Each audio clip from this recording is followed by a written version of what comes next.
నమస్తే అన్న, అందరికీ నమస్కారం.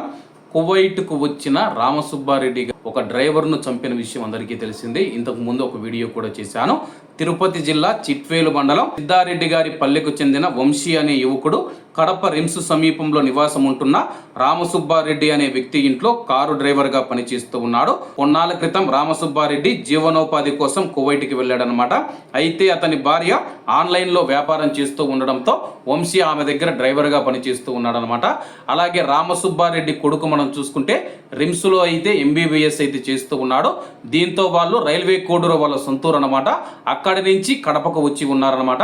కడపకు వచ్చిన తర్వాత డ్రైవర్గా ఈయన కువైట్కి వెళ్ళిపోయిన సరే కానీ వంశీ అనే యువకుడు మనం చూసుకుంటే అక్కడ డ్రైవర్గా పనిచేసేవారు.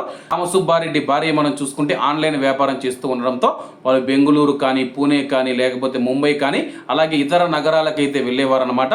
వెళ్ళినప్పుడు డ్రైవర్గా వంశీనే ఉంటాడు కాబట్టి వంశీ వెళ్ళి వచ్చేవాడు అనమాట. అలాగే రామసుబ్బారెడ్డి భార్య కావచ్చు పిల్లలు కావచ్చు వంశీతో చనువుగా ఉండేవారు అనమాట.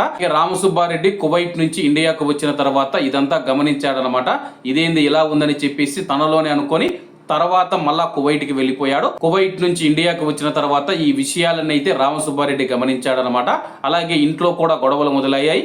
దీంతో వంశీ అనే యువకుడు ఎవరైతే ఉన్నారో అక్కడ పని మానేసి పూణేలో మళ్ళా పని చేసుకునేందుకు అయితే వెళ్ళిపోయాడనమాట. వెళ్ళిన తర్వాత రామసుబ్బారెడ్డి మళ్ళీ పిలిపించాడనమాట. మాకు డ్రైవర్ ఎవరు లేరు, నువ్వే ఇక్కడ ఉండాలని చెప్పేసి ఇద్దరు భార్యాభర్తలు ఇద్దరు పిలిపించిన తర్వాత మళ్ళీ పని అయితే చేసుకునేవాడు. అలాగే వీళ్ళు ఒకసారి పూణేకి వెళితే 1 నెల రోజులు అక్కడే ఉండాల్సి వచ్చింది. అలాగే రామసుబ్బారెడ్డి యొక్క అనుమానం బలపడిందనమాట.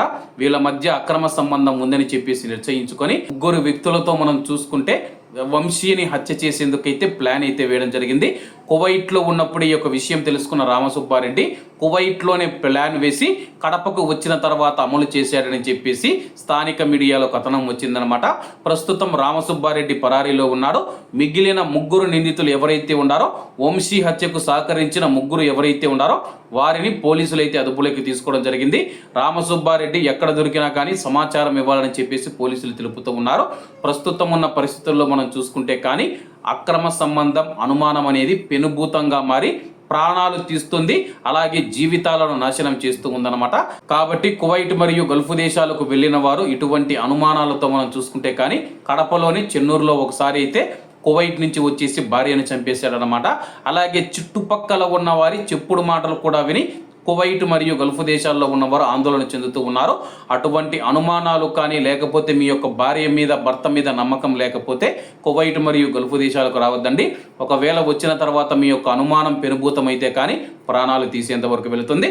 కాబట్టి అందరూ బాగుండాలి, ఎందులో మనం ఉండాలి. అందరికీ నమస్తే అన్న, జై హింద్.